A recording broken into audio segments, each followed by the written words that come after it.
रहीम। वो कौन से सहाबी हैं जिन्होंने एक नमाज भी नहीं पढ़ी और जन्नत में चलेंगे? वो अमर बिन साबित रज़ी अल्लाह तआला अन्हु। लोग इनको उसैरम के नाम से याद करते थे। सारी उम्र कुफ्र में गुजारी। ग़ज़वा उहद के दिन ये तलवार लेके आ गए और ज़ख्मों से चूर हो गए। लोगों ने देखा, ताज्जुब हुआ कि ये किधर आ गए।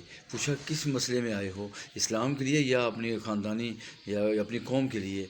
फरमाया, मैं अल्लाह पर ईमान लाया, उसके रसूल पर ईमान लाया, मैं आखिरत पर ईमान लाया, मैं ईमान की दौलत लेकर आया हूँ, तो यहाँ अल्लाह को प्यारा हो रहा हूँ। ये बात कही तो अल्लाह को प्यारी हो गई।